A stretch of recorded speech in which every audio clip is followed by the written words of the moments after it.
¿Qué tal, queridos amigos de YAP TV Radio? Un privilegio compartir en esta ocasión con el analista Mauro Andino, un personaje reconocido para muchos por su criterio y sobre todo por su análisis profundo. Maestro, una vez más, bienvenido. Existe la intención desde cierto sector político de retomar una vez que la nueva asamblea se posesione, aunque de nueva dicen algunos no tiene mucho porque muchos regresan nuevamente a su curul, a pesar de que la muerte cruzada los dejó afuera, algo que no se entiende, pero estamos ahí. Se habla de retomar el juicio político a Guillermo Lazo. Una estrategia política quizá en plena época de campaña. Bienvenido. Muy buenos días, gracias por la invitación. Un saludo cordial para toda la audiencia. Creo que es importante tener claridad jurídica respecto de la pertinencia o no de un juicio político que en su momento quedó en stand-by, por llamarlo de alguna manera, por la disolución de la Asamblea Nacional. Un juicio político en contra de un presidente o vicepresidente de la República solo se lo puede sustanciar y procesar cuando esta autoridad de elección popular esté en el ejercicio del cargo. Si es que esta autoridad de elección popular, por ejemplo, ya deja de ser presidente o vicepresidente, ese juicio político no puede plantearse. Tampoco puede retomarse si es que alguien tendría esa iniciativa. De otra parte, en el caso puntual del presidente Guillermo Lasso, debemos considerar algunas cuestiones relacionadas con la instalación de la nueva Asamblea Nacional.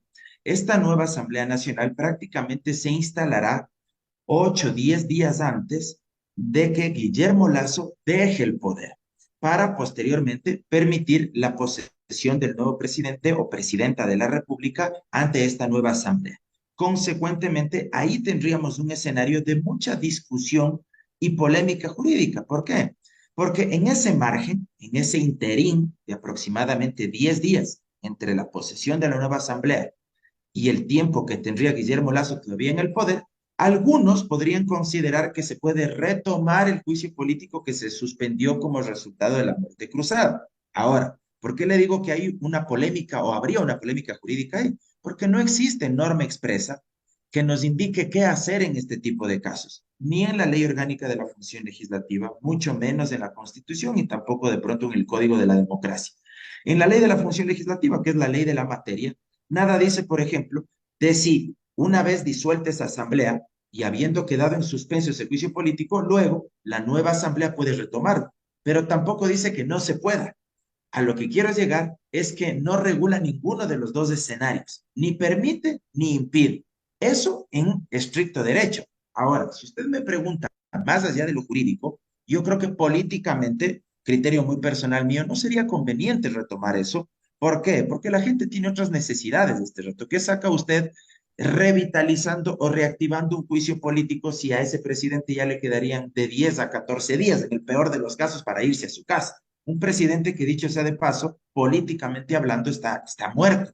Es un Claro. presidente de salida. La gente lo que quiere más bien es que esa nueva asamblea y que ese nuevo gobierno, el que reemplazará a Lazo, se preocupe de lo urgente, temas de inseguridad, de salud, de educación pública, seguridad social, empleo, en fin, esos son los temas urgentes. Entonces yo creo que desde lo político, ya más allá de lo jurídico, creo que no sería adecuado, no tendría ningún sentido y más bien eso sería dispararse a la propia institucionalidad para de alguna manera generar mayor desagrado y mayores niveles de desconfianza por parte de la gente.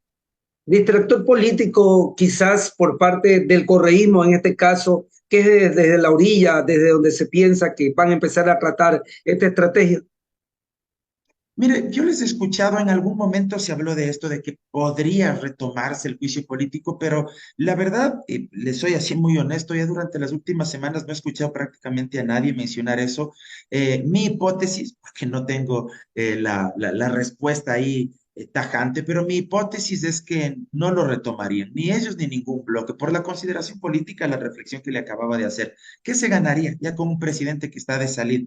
No se ganaría absolutamente nada, no tiene sentido, tampoco creo que dé votos este rato decir que se va a retomar el juicio político. A la gente no le importa, francamente, esa situación. Lo que sí creo es que la gente quiere ya que se vaya rápido este gobierno, independientemente por quién vayan a votar, si vayan a por Luisa, si vayan a votar por Daniel, pero lo que quieren es que se vaya este gobierno. Eso sí, no tengo la menor duda. Pero que la gente quiera que se retome el juicio político, sinceramente yo creo que sería un error político y dudo que lo hagan, no solo la Revolución Ciudadana, sino cualquier bloque. Ahora, metiéndonos un poco en el tema electoral, don Mauro Andino, eh, el candidato a la vicepresidencia, Andrés Arauz, durante toda esta semana ha retomado el tema de que el Grupo Novoa es el mayor deudor ante el Servicio de Rentas Internas y él mismo da incluso el link en donde buscar el tema. Pero por otro lado, Álvaro Novoa, que es prácticamente el gestor, uno de los gestores de toda esta gran fortuna, dice que es el que más aporta en tema de impuestos en el país. ¿Cómo se puede entender? El que más aporta es el mayor deudor, simplemente es un juego de palabras de el candidato vicepresidencial. Yo creo que hay que referirnos a los hechos concretos y a la evidencia real. Por un lado, usted tiene a alguien que dice que es el que más paga impuestos, que en términos cuantitativos puede ser real, porque si es el grupo económico más poderoso de ese país, muy probablemente sea cierto que sea ese grupo el que más pague. Pero eso no significa que no deba, pues. Si me hago entender, una cosa Claro. es que usted sea el que más pague, pero eso no quita que usted esté debiendo al mismo tiempo al servicio de rentas internas y que también sea al mismo tiempo que es el que más paga, también sea el mayor deudor del fisco y del servicio de rentas internas. Entonces, creo que lo uno no puede ser condicionante del otro, son dos cuestiones distintas y creo que hay que referirse a los hechos. Y si la evidencia, si la página web del servicio de rentas internas, que es el ente público recaudatorio de los impuestos, de los tributos que todos pagamos y que todos contribuimos, señala que el Grupo Novoa es el mayor deudor de este país y que debe, creo que la cifra es 88 millones de dólares aproximadamente, pues indudablemente es un hecho concreto y creo que más bien ahí el Grupo Novoa no debería negar esa deuda, sino más bien explicar por qué no ha pagado. Si no ha pagado porque considera que es ilegal, si no ha pagado porque considera que es injusto, o sea, creo que a eso debería enfocarse, más no en negar la deuda, porque la deuda es un hecho real, concreto, que está ahí en la página web del SRI y es de acceso público para todos. Ahora, yendo hacia el ángulo nuevamente de la Asamblea Nacional, prácticamente terminaron con una aceptación popular del 5% o menos, pero muchos regresan a la reelección. Ahora, el panorama es similar al que enfrentó Guillermo Lazo. Guillermo Lazo, presidente, con un número similar de asambleístas, con un número similar de bloque correísta, con un número similar del bloque social cristiano, porque es innegable que los dos estuvieron en conjunto en varias decisiones y no se podría negar en hipótesis que se pueda repetir el escenario. Ahora, Pachacuti cede el espacio, pero aparece Construye. Ayer entrevistábamos a Camilo Salinas, decía que ya los 30 asambleístas de Construye y de Gente Buena ya están unidos. ¿Cómo usted puede interpretar en el caso hipotético, no estoy aseverando, de que Daniel Noboa gane, enfrentaría la misma realidad que enfrentó Guillermo Lazo? Las relaciones políticas ejecutivo-legislativo son apasionantes y constituyen un eje fundamental incluso de la investigación académica aquí en nuestro país. ¿Por qué? Porque desde el retorno a la democracia en el año 79, prácticamente en ningún periodo, a excepción del 2013-2017, en el resto de periodos, ningún presidente tuvo mayoría absoluta en el legislativo. Y eso evidentemente ha propiciado muchas tensiones, antagonismos, enfrentamientos y obstruccionismo político, ojo, de lado y lado tanto del legislativo hacia el ejecutivo como del ejecutivo a través de la capacidad de veto parcial y veto total en contra del legislativo. Es decir, ha sido un choque de trenes propiciado de doble vía desde ambos frentes. ¿Sí? Dicho esto, es probable que este escenario, el que se ha configurado, se asemeje al anterior que acabamos de cerrar, el que fue disuelto, pero mucho dependerá, y usted bien precisaba, dependiendo de quién gane la presidencia de la República. Si es que es el caso de Daniel Noboa, evidentemente tendríamos un presidente mucho más débil en su relación con el legislativo, porque Daniel Noboa tiene 14 legisladores de Alianza Democrática Nacional, de ADN, la alianza que auspicia. Fíjese usted que Guillermo Lazo tuvo apenas 12 legisladores de Creo, propios Claro. en el año 2021. Un número prácticamente idéntico. Con las justas, Daniel Noboa lograría conformar un bloque parlamentario, porque se necesitan 14. Pero ¿Sí? ahí le interrumpo un momento. Pero tenía a César Monge, un líder Claro. que lamentablemente murió. En cambio, en ADN no se evidencia, al menos hasta este segundo, alguien con ese perfil. ¿Cómo lo A analizamos eso, complementando? a eso precisamente quería llegar y usted prácticamente se me adelantó. Imagínese usted si Guillermo Lazo, durante 3 campañas consecutivas, que fue candidato a la presidencia de la República, que tuvo un tanque de pensamiento, la famosa Fundación Ecuador Libre, y que tuvo un partido político, que él lo fundó. Durante 12 años intentaron llegar al poder. Ya vimos todo lo que le costó, no solo en términos de la administración pública, por falta de experiencia, falta de conocimiento, falta de equipo, sino sobre todo en el manejo político y en la relación con la función legislativa. Porque usted bien acotaba, falleció lamentablemente César Monge y se quedó sin el hombre de mayor experiencia y tino, tacto político que podía haber tenido Guillermo Lazo. Y con todas estas consideraciones que le acabo de decir, 12 años aspirando a llegar al poder. Oiga, a mí sí me preocupa que Daniel Noboa prácticamente haya sido un candidato sorpresivo que pasa la segunda vuelta y no afirmo, solo es una hipótesis. Yo a veces he pensado que ni siquiera se imaginaba estar en segunda vuelta. Peor estar cerca de ser presidente de la República. Yo no he visto, aparte de Daniel Noboa, a más voceros de ADN. Yo no he visto a actores políticos que le acompañen como sí lo hacía César Monge con Lazo, por ejemplo, y otros actores más. Entonces, claro, la pregunta es inevitable. ¿Podrá manejar la relación política con el legislativo Daniel Noboa teniendo solo 14 legisladores? Y para que la gente sepa, en la asamblea se necesita tener 70 asambleístas para tener mayoría absoluta, 70 votos de 117 para poder aprobar leyes. Ni se diga si usted quiere, por ejemplo, aprobar una enmienda constitucional, se necesitan 92 votos. O sea, está pero lejísimos de esos números Daniel Noboa. Y reitero, yo no he visto a nadie más del equipo de él, alguien de Guayas, alguien de acá de Pichinche. Yo estoy acá en Quito. Yo no conozco hasta ahora un solo vocero o vocera, aparte del señor Daniel Noboa y tristemente de las barbaridades que ha dicho también su binomio Verónica Abad, yo no conozco a nadie más. Entonces, sería una relación bastante conflictiva con la Asamblea. Ahora, ahí también cabe una reflexión. Mucho depende de la actitud de ese candidato presidencial o de ese presidente y en funciones, o Claro. presidenta, si fuera Luisa González. Para Luisa González es más factible porque ella a este rato tendría 52 asambleístas, con la posibilidad de que llegue a 54 con la nueva elección que se va a repetir en el extranjero. Es un bloque súper fuerte y que queda a una distancia muy corta de tener mayoría absoluta. Bien podrían llegar a acuerdos con otros bloques parlamentarios, pero mucho depende de la relación ejecutivo-legislativo, de la capacidad de diálogo, de la experiencia política del primer mandatario y hasta dónde quiere ceder. Uno de los grandes problemas de Lazo, y de eso deberían aprender los dos finalistas, es que Lazo, sin tener los votos, quería imponer su agenda legislativa. Y eso no funciona así, porque usted tiene que estirar los pies hasta donde le cubre las sábanas. Si usted tiene un bloque minoritario, usted no puede querer a rajatabla exigirle a la Asamblea, no me cambias una coma, no me cambias un artículo. No, pues porque además ellos también son políticos y ellos también representan a sectores, ellos también representan a partidos, ellos también representan intereses. Entonces usted tiene que ceder sin que eso signifique someterse, pero eso es parte del diálogo político a nivel institucional. Claro, sumado a la falta de experiencia evidente de algunos asambleístas de ADN, sumado a que algunos vienen de otras vertientes políticas y disculpe la expresión, han ido de partido en partido y acá les jugó el bingo, les jugó la tabla, como suelen decir en los barrios acá en Guayaquil. A ver, don Mauro Andino, para cerrar, quiero aprovechar un tema.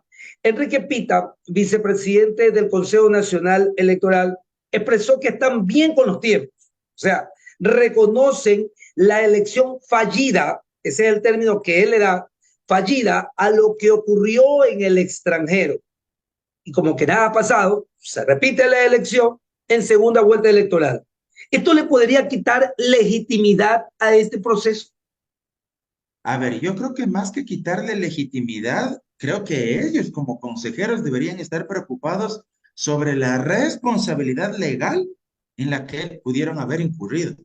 Primero, Yo me imagino que Contraloría, ojalá actúe de forma prolija y ágil como actúa en otros casos, ya haya designado un equipo auditor para que hagan un examen especial específicamente al contrato del proveedor que tenía a su cargo ejecutar el proyecto del voto telemático, que se revise el proceso precontractual, contractual, revisar si es que se cumplió con lo que decían los términos de referencia, si es que el oferente tenía o no experiencia, si es que el proveedor cumplía con todos los requisitos, etcétera. Luego, verificar si es que el CNE actuó de conformidad a la normativa vigente, si es que han hecho efectivas, no sé, algún tipo de garantía, algún tipo de multa, algún tipo de penalidad, porque esto no se puede quedar así, pues porque al final del día quienes terminamos pagando que se repitan las elecciones somos todos, es usted, soy yo, quienes nos están mirando, porque esto no sale ni del bolsillo del señor Pita, ni de la señora Tabaí, que se repitan las elecciones, todo ese dinero sale del bolsillo de los ecuatorianos. Entonces, fíjese usted ahí las responsabilidades legales. En lo político, también van a tener responsabilidades ante la Asamblea Nacional.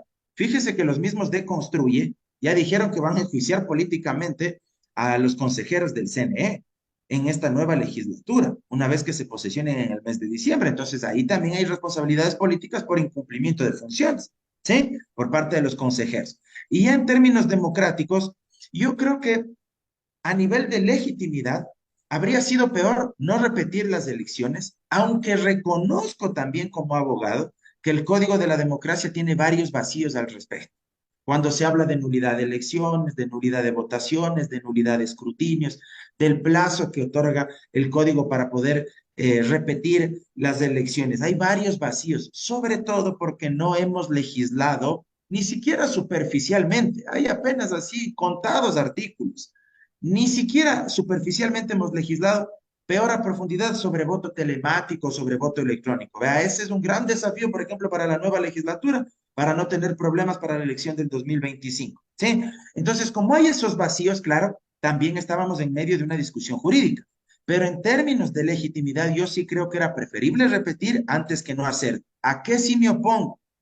Que se haya pospuesto la fecha de esta elección de cara a la segunda vuelta, cuando tranquilamente podían hacerlo de manera inmediata, podían hacerlo de manera mucho más exhaustiva y evitar que la nueva asamblea se demore tanto tiempo en posesionarse. A mí ahí la impresión que me da es que quisieron evitar que la nueva asamblea se posesione rápido para que el presidente Lazo pueda seguir enviando decretos ley en materia de urgencia económica. Porque si la nueva asamblea ya estaría posesionada, Guillermo Lazo ya no tendría esa atribución constitucional que le otorga el 148 de la Carta Fundamental. Pero bueno, ya están hechas así las cosas, la convocatoria y en la segunda vuelta también habrá elecciones en la circunscripción del exterior para elegir asambleístas. Quisiera confirmar un dato. Una vez que la nueva asamblea se posesione, prácticamente se acaba la figura de la muerte cruzada. No es que se acaba la figura de la muerte cruzada, para utilizar así términos apropiados.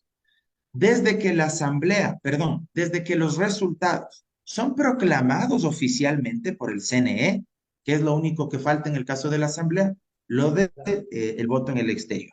Una vez que ya estén proclamados oficialmente, la norma, el artículo 92 del Código de la Democracia dice que en un plazo de hasta 10 días después se tendrán que posesionar en sus cargos las nuevas autoridades de elección popular cuando se trata de elecciones anticipadas. El CNE, hábilmente digo yo, que es lo que ha hecho, ha diseñado el calendario de tal forma que coincida prácticamente todo para evitar lo que le decía hace un momento, que una nueva asamblea se instale mientras Guillermo Lazo siga ejerciendo el poder para permitirle, esta es mi lectura personal, que pueda seguir enviando decretos ley en materia económica urgente. Porque si la asamblea ya se instalaría, por decirle algo, a final de este mes, automáticamente Lazo ya pierde la competencia, la atribución que le otorga el 148 cuando está disuelta la asamblea. Legislar vía decretos ley económico urgente, porque ya hay un órgano legislativo en funciones. Entonces ya no tiene sentido que él quiera publicar en el registro oficial los decretos de ley en materia económica urgente, sino que ahí tiene que enviar proyecto de ley económica urgente para que sea tramitado en la Asamblea Nacional, ya no para que la Corte Constitucional emita un dictamen. Entonces, por eso yo le decía, mi hipótesis, mi intuición me dice que el CNE actúa como actúa precisamente para darle todavía una carta abierta y que él pueda seguir enviando, como ya lo hizo hace par días atrás, de enviar pues un nuevo decreto de ley en materia de económica urgente. ¿Gobernar actualmente en el Ecuador desde la Asamblea Nacional es mejor que desde Carondelet? No, en lo absoluto, no, no, y ahí sí soy tajante. A veces se dice eso, pero créame que no. ¿Y sabe por qué?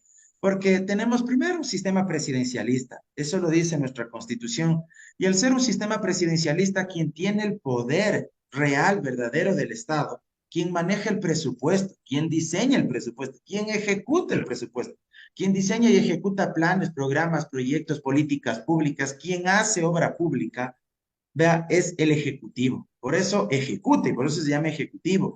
Eh, Aquí mucho se ha vendido la idea de que si no hay una asamblea afín al ejecutivo, entonces ese presidente no puede gobernar. Para mí eso es falso y es una narrativa que engaña al electorado. Ojo, no estoy diciendo que no sea importante también tener una mayoría en el legislativo, porque el presidente de la República como colegislador también envía proyectos de ley que le permiten a su vez ejecutar su programa de gobierno. Pero se los Pero puede negar, pues también, como a a eso manera de voy. presión. A eso voy. Pero aunque le nieguen y le archiven los proyectos de ley, oiga, el presidente sigue teniendo muchas más ventajas. Usted para comprar medicinas, para repotenciar los hospitales, para comprar los chalecos que hasta el día de hoy no compra el gobierno de Guillermo Lazo porque se cayó hace 15 días del proceso del portal de compras públicas, pobres policías, son carne de cañón de la delincuencia, para comprar los chalecos antibalas, para dotarles de las herramientas necesarias para mantener la infraestructura educativa. Usted no necesita de leyes, usted necesita de voluntad política porque usted es el gestor y ejecutor. Los asambleístas no tienen a su cargo esas tareas. Ellos legislan y fiscalizan. Legislar es aprobar leyes. Quien ejecuta la obra pública, quien maneja el presupuesto, es el Ejecutivo. Entonces, en un régimen presidencialista, vea, siempre será mejor ganar la presidencia. Así en la Asamblea le digan vela verde. Por eso cuando Guillermo Lazo se quejaba tan amargamente de la Asamblea, yo siempre fui crítico en eso, porque al final del día él tenía todas las herramientas para hacer muchas cosas y no las hizo. Y siempre se construía esta narrativa es que la asamblea no me deja. Oiga, si para solucionar estos problemas de aquí usted no necesita de leyes, usted necesita pedirles a sus ministros, por ejemplo, al ministro del Interior, que ejecute el presupuesto. Diario Expreso sacó hace un mes que el Ministerio del Interior en lo que va del año apenas había ejecutado el 8% de su presupuesto. Oiga, eso es culpa de los asambleístas. Eso es culpa de la incapacidad de quienes tienen que Pero ejecutar también el tuvo la presupuesto. oportunidad, maestro, de demostrarlo una vez que entró en vigencia el artículo 148. Y tampoco lo hizo, y tampoco lo hizo, y tampoco lo hizo. O sea, creo que eso, de paso, y bien que lo saca a colación, esa es la mejor evidencia de que la culpable de todos los males en el gobierno de Lazo no era la Asamblea. Porque si la responsable de todos los males del Claro, gobierno de Lazo habría sido la Asamblea, desde que se disolvió la Asamblea, Lazo claro. habría tenido un mejor gobierno. Y desde que se disolvió la Asamblea da la casualidad que las cosas han empeorado, han empeorado terriblemente porque la mayor parte de responsabilidades pasan por el Ejecutivo. Ahí es donde se hace obra pública, ahí es donde se ejecutan políticas públicas, planes, programas. Ahí es donde además se debe consensuar con las organizaciones sociales, ir a los territorios, a las provincias, a los cantones, construir la agenda política nacional desde el Ejecutivo. El Ejecutivo tiene un montón de ventajas institucionales, solo en términos burocráticos. Vea, el Ejecutivo, la planta burocrática, y en buena hora que sea así, porque es un sistema presidencialista, no estoy criticando, pero el Ejecutivo solo en planta burocrática tiene, pero un montón de ventajas a diferencia de la Asamblea, porque tiene asesores especializados, expertos por cada rama ministerial, en cada área. Eso le da un mayor margen de acción y Claro. lamentablemente no actúa así Guillermo Lazo. Perfecto. Muchas gracias, maestro, por su comparecencia en YAP TV Radio. En las calles la gente dice, y lamentablemente se ha vuelto una costumbre esa expresión, no me importa lo que hagan los políticos, si igual después de las elecciones. Al día siguiente yo tengo que ir a trabajar y a fin de mes tengo que ganar mi sueldo básico, $450. Esa es la realidad que se vive. Pero cuán importante es profundizar en el tema político para que algunos no se aprovechen de esa indiferencia que lamentablemente ha calado profundo en la ciudadanía. Muchas gracias, don Mauro Andino. No, muchas gracias a usted por la invitación, siempre a las órdenes y simplemente una reflexión así muy cortita sobre lo que usted acaba de mencionar. La gente tiene que entender que la pobreza, que la exclusión, que la propia delincuencia, en la mayoría de casos, no son elecciones ni decisiones de vida. son resultado de decisiones políticas y de decisiones económicas de quienes nos gobiernan. Si nos gobiernan bien o mal, habrá más o menos pobreza, habrá más o menos justicia social. Si nos gobiernan mejor, habrá menos tasa de criminalidad. Si nos gobiernan peor, la delincuencia se incrementará. Nadie escoge ser pobre en esta vida. Nadie escoge vivir en la mendicidad. Es resultado de decisiones políticas y económicas y sobre eso es lo que debemos discutir y debatir para que la situación se transforme y mejore por el bien de todos. Abrazo enorme, gracias. Un gusto, maestro.